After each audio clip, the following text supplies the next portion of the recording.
ប្រើច្បាប់ច្រើនពេកដោះស្រាយជាមួយអាជ្ញាធរដោះស្រាយជាមួយប្រជាពលរដ្ឋអត់សូវបានជោគជ័យទេ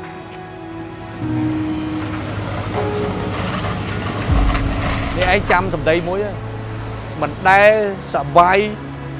ជាងទៅយើងរើផ្ទះគេរើអីគេហៅថាបាយឆ្នាំងបាយគេនេះគឺអាពាក្យហ្នឹងគឺមួយដាក់នៅក្នុងខ្លួនប្រជាពលរដ្ឋគេថាយើងទៅបាយឆ្នាំងបាយគេសប្បាយចិត្តទេគេអត់សប្បាយចិត្តទេ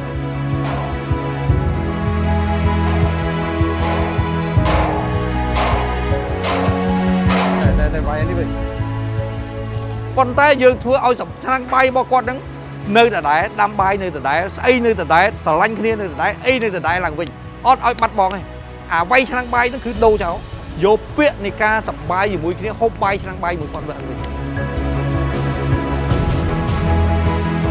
សហការឧបត្ថម្ភដោយធនាគារអភិវឌ្ឍជនបទនិងកសិកម្មដើម្បីកសិករនិងអភិវឌ្ឍសេដ្ឋកិច្ចសង្គមធនាគារកាណាឌីយ៉ាដៃគូហិរញ្ញវត្ថុជាទីទុកចិត្តរបស់លោកអ្នកធនាគារប្រៃសណីយ៍កម្ពុជាផ្ដល់ឱកាសឥតដែនកំណត់ Dara Insurance ជាក្រុមហ៊ុនធានារ៉ាប់រងទូទៅដ៏មានជំនឿទុកចិត្តខ្ពស់បំផុតប្រសិនបើលោកអ្នកត្រូវការគ្រឿងសង្ហារិមល្អប្រណិតសូមទៅកាន់ Suit Home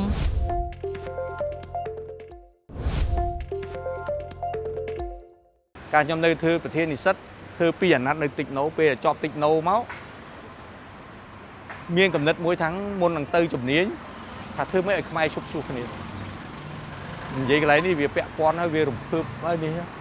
ខ្ញុំក៏បានទៅជួបអ៊ំទាបាញ់បានទៅជួបខ្មែរក្រហមជួបអីទៅមានធ្វើទិវាមួយកុំអាននិយាយកន្លែងហ្នឹងកុំអាបើកទំព័រប្រវត្តិសាស្ត្រមួយទៀតប៉ុន្តែគ្រាន់តែថាធ្វើម៉េចឲ្យខ្មែរចិត្តពីក្នុងខ្លួនធ្វើម៉េចឲ្យខ្មែរឈប់ឈ្លោះគ្នាធ្វើម៉េចឲ្យខ្មែរមានការអភិវឌ្ឍធ្វើម៉េចឲ្យខ្មែរចេះស្រឡាញ់គ្នាអាហ្នឹងឲ្យបេះដូងតាំងពីតូចរហូតមកនឹងមានប៉ុន្តែប្រទេសធ្វើអាញាធរទៅក៏មិនដែរថាមានចុកខ្ញុំរៀននៅតិចណូមកធ្វើអីអាញាធរកន្លែងនេះខ្ញុំអរគុណអាដាមជាសភាឧបនាយករដ្ឋមន្ត្រីជាអតីតកាលគាត់យកពួកខ្ញុំគ្នា3នាក់ទៅសាលាក្រុងដល់ទៅធ្វើនៅសាលាក្រុងគេឲ្យកាន់អាផ្សាយពាណិជ្ជកម្មនៅអនុប្រធានការិយាល័យធ្វើយូរទៅខ្មោចអាដាមហុកឡង់ឌីក៏បានជួយទៅធ្វើជាអភិបាលរងនៅ7មករាគ្រាន់តែធ្វើយ៉អីប៉ុន្តែកាលនោះមួយគឺធ្វើជាលិខិតមួយទៅសម្ដេចតេជោពីរឿងបាល់កម្ពុជាក្រុមខ្ញុំធ្វើសភៅមួយក្បាលផ្ញើទៅលោកបិទអានឹងមួយកាលនោះនៅ7មករាគឺមានស្នាដៃអានេះបិទលបែង7មករានៅ7មករាគឺកម្ពុជាខ្ញុំធ្វើមួយដាក់ទៅប្រហែលថ្ងៃប្រហែលអីទៅលោកមើលហើយផ្សាយមកវិញបិទប្រងព្រាតកម្ពុជាពេលបន្ទាប់មកទៅ7មករាចូលតួកោកចាប់ផ្ដើមមានអាកំណត់មួយថាបើប្រជាពលរដ្ឋច្រើនយ៉ាងហ្នឹងអីយ៉ាងហ្នឹងកំណើនលឿនយ៉ាងហ្នឹងហើយកខិចនៅផ្សារដើមគោវាមានភាពចៀតចអល់ហើយកខិចអញ្ចឹងទៅធ្វើយ៉ាងម៉េចប្រមូលគ្នាដោះស្រាយយ៉ាងម៉េចមានអាកំណត់ហ្នឹងចាប់ផ្ដើមចេះរៀបចំហៅប្រធានផ្សារកាលហ្នឹងពូសរនប្រធានផ្សារឲ្យក្រុមការងារនៅហ្នឹងប្រហែលជា4-10នាក់ចេះតែបុកជូតលៀងកាត់ធ្វើយូរទេប្រជាពលរដ្ឋចូលរួមកាន់តែច្រើនទៅហើយខ្ញុំដាក់ផ្សារ24ម៉ោងផ្សារខុសគេខ្ញុំហៅថាផ្សារខុសគេនៅលើពិភពលោកខុសគេគឺលក់រហូតម៉ែអាថ្លៃបើចង្វាក់ម៉ាស៊ីនវិញអត់មានឈប់ម្ដងណាទេ3វេនលក់ខ្ញុំថាផ្សារដែលលើពិភពលោកខុសគេគឺផ្សារដើមគោផ្សារនេះផ្សារគេមានពេលឈប់គេមានពេលអីនោះអត់ទេចប់មួយវគ្គចូលមួយវគ្គចប់មួយវគ្គ3-4វគ្គ3-4តង់ឬក៏គេតែម្ចាស់តែមួយហ្នឹងគេលក់រហូតគេដូរឲ្យកូននៅលក់ម៉ោងម៉ានេះម្ដាយលក់ម៉ោងប៉ានេះបងប្អូនគេលក់អញ្ចឹងរហូតអាហ្នឹង34ចប់ពីនោះមកចូលពូសែនជ័យដែលខ្ញុំបដោតមុនដំបូងគេគឺស្ដាប់ធ្នាប់ខេមនរិទ្ធគាត់ឲ្យខ្ញុំមើលស្ដាប់ធ្នាប់មើលលូកាលហ្នឹងគាត់ឲ្យមើលលូនៅហ្នឹងអាផ្លូវគេហៅសម្រាប់ផ្លូវលូហ្នឹងខ្ញុំមកចូលមុនដំបូងអាដាមគួងសេងគាត់សួរខ្ញុំគាត់ថាអូនធ្វើម៉េចកុំឲ្យលិចទឹកមុខពលាននេះខ្ញុំថាជីកឲ្យទៅជ្រៅទៅធ្វើឲ្យទៅធំទៅអាហ្នឹងគាត់ក៏ជាមួយនឹងខ្ញុំពេលនោះហើយដែលមានកំណត់ថាជីកឲ្យធំធ្វើឲ្យត្រូវខ្ញុំដើរមើលប្រព័ន្ធលូវាតូចប្រព័ន្ធលូប្រព័ន្ធបន្លាយនោះវាតូចអញ្ចឹងពេលហ្នឹងខ្ញុំឲ្យដែនដីកាលនោះហែមនរិទ្ធគាត់ដែនដីមកគាត់ឲ្យខ្ញុំបាញ់គូសវាសទៅអ្នកខ្លះធ្វើលបងរំលោភលើប៉ះស្អីហ្នឹងខ្ញុំឲ្យគាត់រើគាត់ចូលរួមប្រើច្បាប់ច្រើនពេកដោះស្រាយជាមួយអាជ្ញាធរដោះស្រាយជាមួយប្រជាពលរដ្ឋអត់សូវបានជោគជ័យទេ នេះឯងចាំសម្ដីមួយមិនដែលសបាយជាងទៅយើងរើផ្ទះគេរើអីគេហៅថាវាយប្របែកឆ្នាំងបាយគេនេះគឺអាពាក្យហ្នឹងគឺមួយដាក់នៅក្នុងខ្លួនប្រជាពលរដ្ឋគេថាយើងទៅវាយប្របែកឆ្នាំងបាយគេសប្បាយចិត្តទេគេអត់សប្បាយចិត្តទេប៉ុន្តែយើងធ្វើឲ្យឆ្នាំងបាយរបស់គាត់ហ្នឹង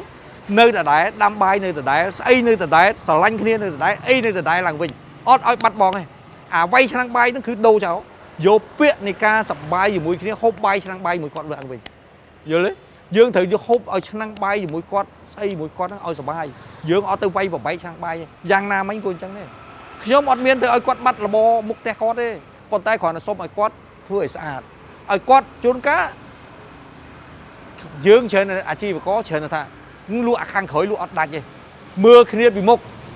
អាមុខវាចេះតែលៀនគាត់មកដល់ក្រោយចេះតែលៀនម្នាក់នេះគេគាត់ចេះតែលៀនអញ្ចឹងយើងកុំឲ្យគាត់ចូលទៅក្នុងទៅអាហ្នឹងមិននៅឆ្នាំងបាយគាត់ដែរអាញួរប្រជាពលរដ្ឋមិនបានអាចំណុចទី3របស់ខ្ញុំហ្នឹងយ៉ាងម៉េចឲ្យប្រជាពលរដ្ឋចេះស្រឡាញ់គ្នាមិនមែនថាប្រជាពលរដ្ឋរួចតែខ្លួនមុខផ្ទះខ្លួនឯងទេត្រូវគិតពីឆ្វេងគិតពីស្ដាំផងគិតពីមុខគិតពីក្រោយផងបើសិនជាអញធ្វើអញ្ចឹងខាងមុខប៉ះពាល់ប៉ុណ្ណាយើងស្អាតមុខផ្ទះគាត់មែនប៉ុន្តែអត់ទៅផ្ទះគេគាត់បាត់បើគាត់ធ្វើតែស្អាតតែត្រឹមដីឡូរបស់គាត់ទៅធ្វើត្រឹមដីឡូគាត់នៅនោះមិនមែនដីឡូគាត់នៅនេះទេដីឡូគាត់នៅនោះអានេះគេហៅចិញ្ចើម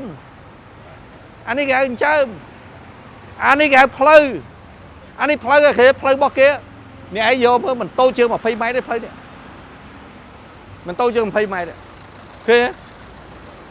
អាហ្នឹងតែបញ្ហាត្រូវទៅនិយាយងាយអត់អីសុបាយទៅកន្លែងណាប្រជាពលរដ្ឋចូលរួមកន្លែងណាទៅកន្លែងណាប្រជាពលរដ្ឋអបអសាទរខ្ញុំកន្លែងណាទៅជាខ្ញុំឥឡូវទៅជាទៅថានិយាយមិនអួតគេទេអានឹងទុកឲ្យប្រជាពលរដ្ឋទេប៉ុន្តែគាត់ថាខ្ញុំជាមនុស្សមួយដែលប្រជាពលរដ្ឋថ្នាក់ដឹកនាំលោកឲ្យខ្ញុំធ្វើនឹងត្រូវចំបេះដូងហើយធ្វើនឹងប្រជាពលរដ្ឋចូលរួមហើយធ្វើនឹងប្រជាពលរដ្ឋសប្បាយចិត្តហើយអញ្ចឹងធ្វើទៅអត់ទៀតបំរើបន្តទៀតធ្វើដល់ជីវិតចុងក្រោយធ្វើដល់ជីវិតត្រែតធនាគារកាណាឌីយ៉ាដៃគូហិរញ្ញវត្ថុជាទីទុកចិត្តរបស់លោកអ្នកស៊ីថាមភាសាចិនសារព័ត៌មានភាសាចិនរបស់កម្ពុជាទំនាក់ទំនងផ្សាយ070 66 33 70 069 22 22 69